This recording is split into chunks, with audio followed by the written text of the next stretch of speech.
Alternating circuit में हम लोग इसके पहले का लेक्चर देखा, rotation of a coil in uniform magnetic field.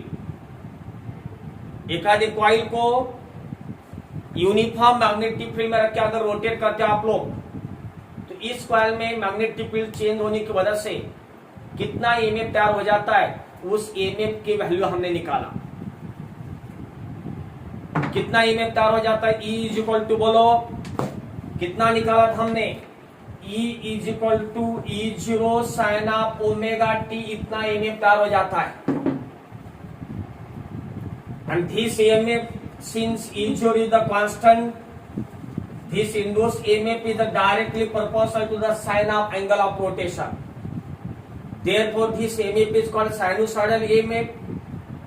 पहली बात, बाद में कल हमने देखा अलग अलग फेज ओमेगा टी के लिए हमने E की कीमत निकाला, और उसके बाद उस EMF और ओमेगा टी का जब हमने ग्राफ निकाला था, इधर EMF लिया था, इधर हमने ओमेगा टी लिया था, 0 π/2 पाई 3π/2 2π फेज। 0 के लिए में 0 मिला था, π/2 के लिए प्लस E0, बाद में 0, इधर माइनस E0, बाद में 0। EMF हरीज बिटवीन देखो 0 plus E0, 0 minus E0। In the first half of rotation EMF positive मिला था, in the next half of rotation EMF हमको नेगेटिव मिला था। तो ये जो EMF है, it is getting alternately positive negative positive negative, therefore such a type of EMF is called alternating EMF। यहां तक पहले लेक्चर में हम लोग थे। ओके बेटा, अंडरस्टूड। चलो अब आगे जाना है। अल्टरनेटिंग EMF ऐसे तो हमने बना लिया। अब हमको आज 3 मेन एसी सर्किट के बातें बेसिक में लेने वाला हूं। एसी सर्किट में हमको स्टार्टिंग में 3 जो सर्किट में लेने वाला हूं, एक AC circuit containing resistance only, एक AC circuit containing inductance only, और एक AC circuit containing capacitance only. सुनो बेटा, मेन एम क्या हमारे सर्किट में, अगर हमको EMF मालूम है तो करंट निकालना है, करंट मालूम है तो EMF निकालना है, और बाद में EMF और करंट को हमको कंपेयर करना है। एक बेस सिंपली लेके जा रहा हूं। चलो पहले देखेंगे AC circuit containing resistance only. Consider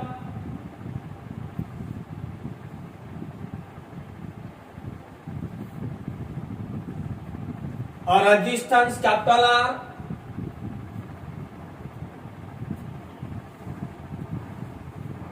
R connected in series with the alternate source of EMF। एक रेजिस्टेंस R के अक्रॉस हमने AC अप्लाई किया है, अल्टरनेटिंग EMF अप्लाई किया बेटा मैंने। सपोज हमने E is equal to E0 sine of omega t be the instantaneous value of EMF applied across this resistive circuit. Okay, पूरा मध्ये नेट येत नाही। तो इस रेजिस्टिव सर्किट में हमने कितना EMF अप्लाई किया होता, E is equal to E0 sine of omega t, इतना EMF अप्लाई किया। हमको मालूम है जब एक खड़े सर्किट में EMF अप्लाई करते तो उस EMF की वजह से उस समय उस सर्किट में क्या मिलता है, करंट मिलता है। अब देखना है कि जिस समय E is equal to E0 sine of omega t इतना EMF अप्लाई किया, उस EMF की वजह से इस सर्किट में इस समय कितना करंट फ्लो होता है, वो करंट हमको निकालना है। ये तो रेजिस्टिव सर्किट है। चलो आज आप करंट निकालने के लिए आपको मालूम है कितना EMF अप्लाई किया, E इज इक्वल टू हमारे पास फार्मूला है RI। EMF अप्लाई किया, रेजिस्टेंस R है, तो करंट EMF का formula E is equal to RI, तो I इज इक्वल टू बोलो क्या आएगा, E/R। सिंपल देखो, I E की कीमत रखो E0 sine of omega t divided by R को R। बट टेल मी सुनो भाई लोग, E0 बाय आर की कीमत कितना, इधर आ जाओ, हमको मालूम है E is equal to R I, R इधर रेजिस्टेंस विच इज कांस्टेंट, मैंने E को E0 लिखा, आर को आर, तो आई को क्या लेंगे बोलो बेटा, I0। जहां पे कल देखा E0 कौन है, peak value of EMF, maximum value of EMF, तो I0 कौन, peak value of current, E0 peak value of EMF, I0 peak value of current, तो E0 is equal to are I0, तो बोलो बेटा I0 इज इक्वल क्या आएगा, E0 bye are. तो देखो E0 बाय आर की कीमत कितना आई, I0 आई, फाइनली करंट कितना बनता है, I इज इक्वल टू बोला बोला बोलो, E0 बाय आर के जगह पे बोलो बेटा I0, बाजू में कौन बेटा, sine of omega t. Okay okay okay, देखो बेटा हमने कितना ईएमएफ अप्लाई किया था इस AC circuit containing resistance only में, E0 sine of omega t इतना ईएमएफ अप्लाई किया था। करंट कितना है बोलो बेटा, I is equal to I0 sine of omega t. Compare the values of, compare the EMF and current. देखो E0 I0 या साइन ओमेगा टी, हम sine omega T, on comparing the EMF and current, it is found that the EMF and current are in the same phase. Current और EMF का phase कैसा बोलो बेटा, same है। अगर current और ईएमएफ का फेज सेम है तो फेज डिफरेंस कितना है बोलो बेटा, 0। तो इसका अगर फेज डायग्राम निकालेंगे हम लोग तो ऐसा निकालते, सपोज इससे हमने ईएमएफ बताया, तो कंप्लीट सेम फेज में हमको क्या मिलता है, करंट मिलता है, सीधा फेज डायग्राम।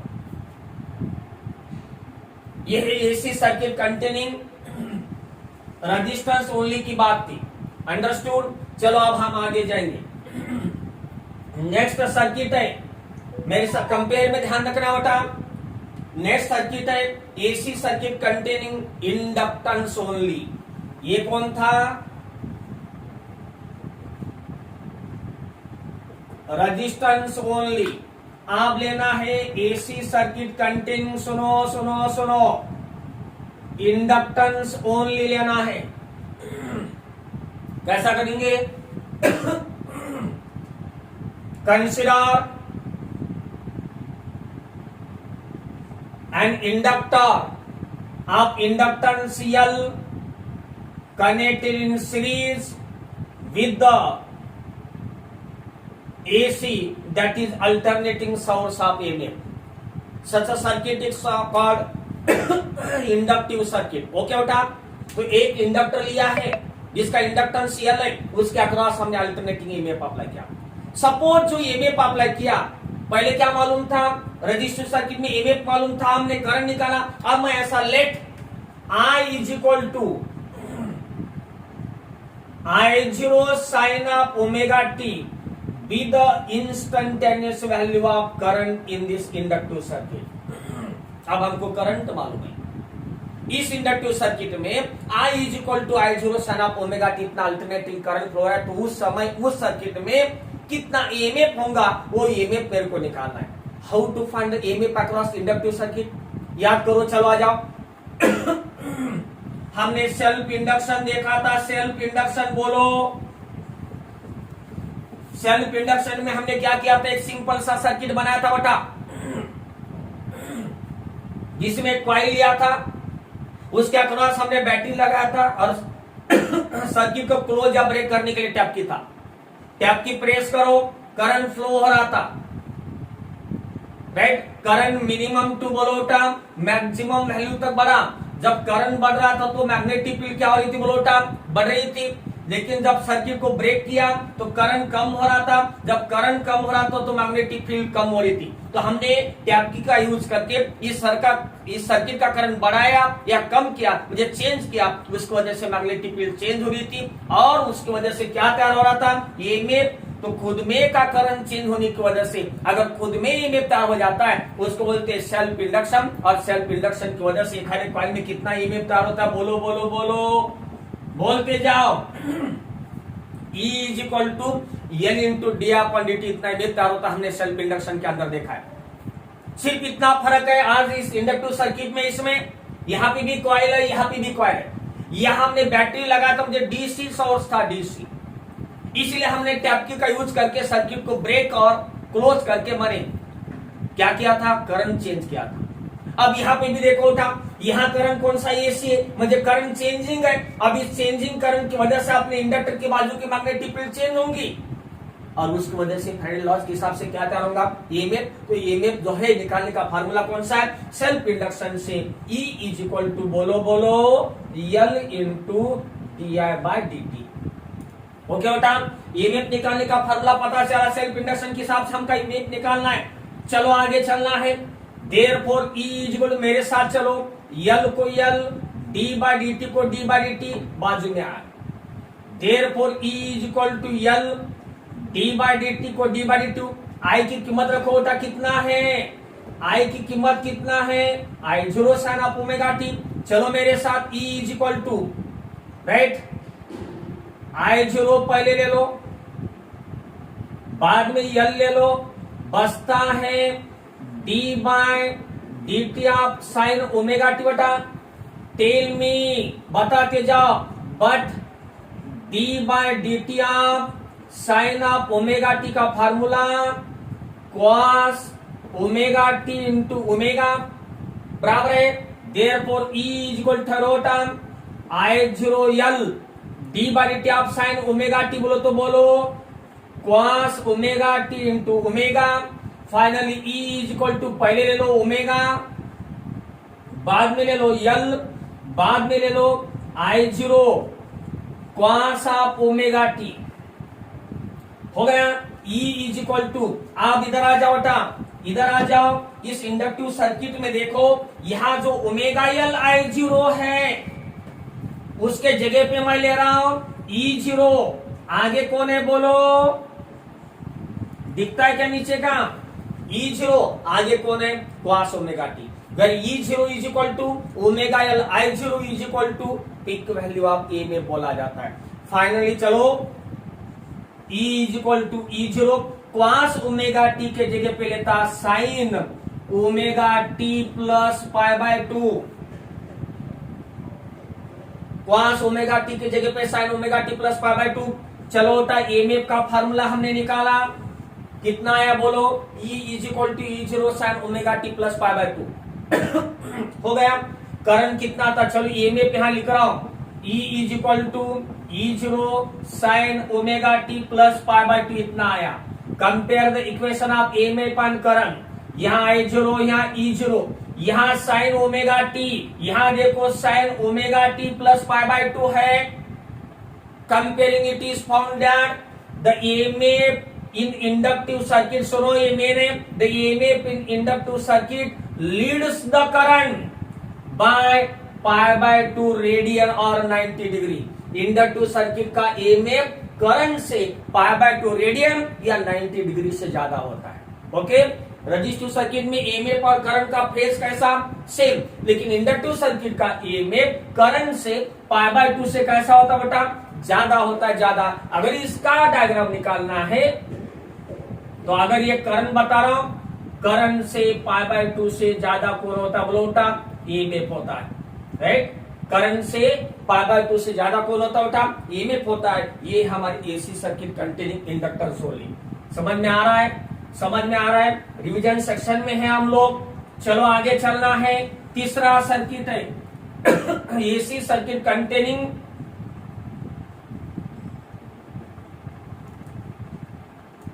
Capacitance only.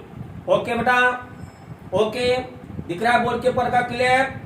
चलो मेरे साथ, रजिस्टिव सर्किट देखा, इंडक्टिव सर्किट देखा, आप कैपेसिटिव सर्किट देखना है। Consider a capacitor, nothing but parallel plate capacitor हमने लिया है। आप capacity C connected in series across alternating source of EMF, that is the AC. Okay, okay, such circuit is called pure capacitive circuit. Suppose इसमें मैं ऐसा बोलता, let I is equal to I0 sine of omega t with the instantaneous value of current in this AC circuit. इस AC circuit में एक capacitor जो लगाया था हमने, अब इस सर्किट में I is equal to I0 sine of omega t, इतना क्या फ्लो हो रहा है, बोलो करंट फ्लो हो रहा है। मेरे को ईएमएफ निकालना है। हमारा 3 सर्किट में एक ही एम है। अगर ईएमएफ मालूम है तो करंट निकालना, या करंट मालूम है तो ईएमएफ निकालना, दोनों को कंपेयर करना। रजिस्टिव सर्किट का ईएमएफ मालूम था, करंट मैंने निकाला, दोनों को कंपेयर करने के बाद दोनों की फेज सेम मिली। इंडक्टिव सर्किट का कौन था, करंट मालूम था, ईएमएफ मैंने निकाला, दोनों को कंपेयर करके पता चला कि करंट से ईएमएफ π/2 से ज्यादा है। आप कैपेसिटिव सर्किट में हमारे एम वही है कि नहीं, है कि नहीं? आप देखना है कि जिस समय इस कैपेसिटिव सर्किट में I = I0 sin of omega कितना करंट फ्लो हो रहा है, तो इस समय का ईएमएफ मेरे को निकालना है। कैसा करेंगे आप लोग, ये नहीं गैस। चलो आ जाओ, कैपेसिटर की बात मालूम है, parallel plate capacitor consist of 2 metal plates which are kept parallel to each other. One plate is charged, another plate is बोलो होता क्या है, ग्राउंडेड। दूसरा प्लेट क्या होता है, ग्राउंडेड होता है कि नहीं। सपोज मैंने बोला टोटल चार्ज कितना है, Q है। दो प्लेट के बीच में का पोटेंशियल डिफरेंस कितना V है। From the definition of capacity, capacity is equal to ratio of charge to potential. अपना फार्मूला, कैपेसिटी का formula ratio of charge to potential. Therefore potential is equal to Q/C। तो दो plate क्या करो, उसका potential का formula है, potential V is equal to Q/C। क्या का फार्मूला है, पोटेंशियल का।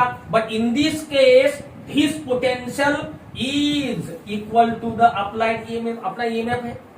इसे हम लिख सकते E is equal to Q/C। क्या मालूम है, करंट निकालना क्या है, ईएमएफ। ईएमएफ का फार्मूला कैपेसिटेंस के लिए बना Q/C। C को है कैपेसिटी तो ऑलवेज कांस्टेंट है बेटा। आप Q मालूम करना है, Q कौन है, फ्लो ऑफ चार्ज। हमको चार्ज मालूम है क्या, नहीं है, लेकिन हमको करंट मालूम है।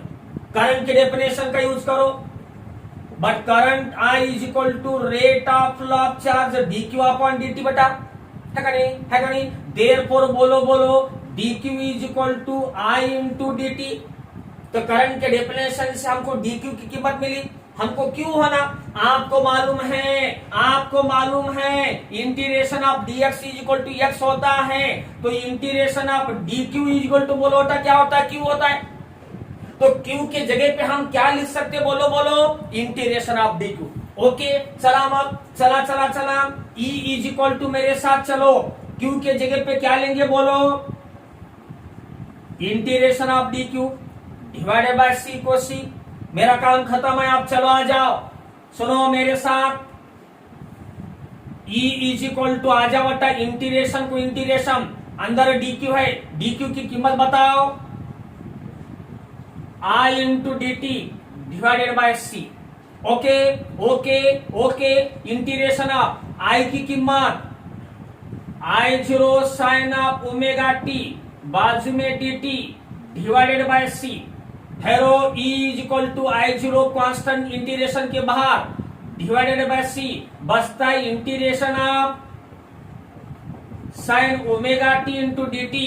बोलो रे बेटा, आपको मालूम है integration of sine omega t into dt का formula minus cos omega t upon omega.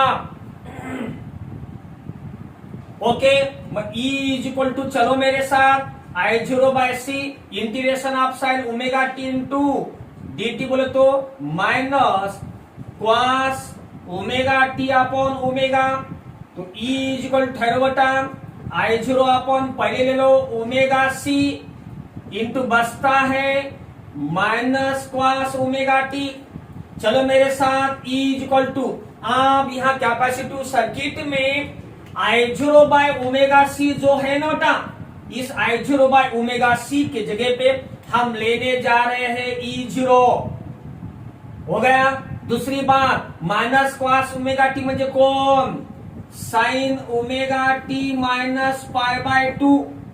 Okay, final equation देखो, I0 बाय ओमेगा C के जगह पे E0 लिया, बचता है minus cos omega t, but minus cos omega t कीमत है साइन ओमेगा t माइनस π/2।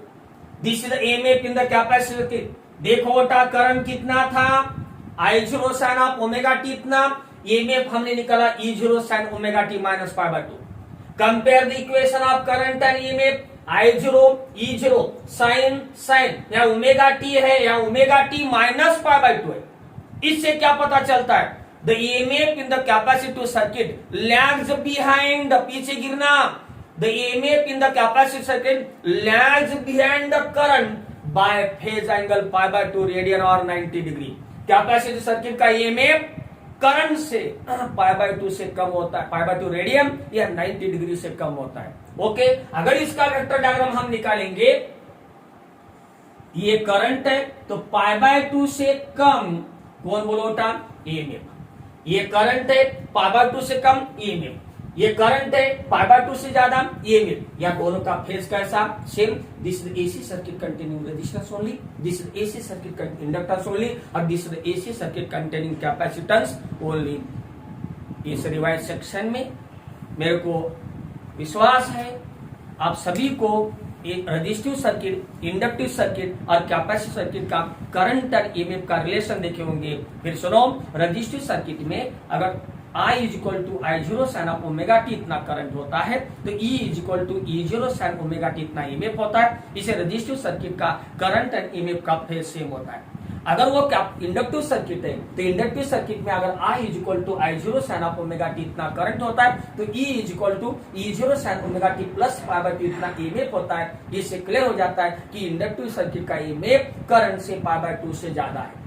वही कैपेसिटर सर्किट में अगर I is equal to I0 sine of omega t इतना करंट है तो E is equal to E0 sine omega t minus pi by 2 इतना EMF हमको मिला है। इससे क्लियर हो जाता है कि कैपेसिटर सर्किट का ईएमएफ करंट से पाई बाय 2 से कम होता है।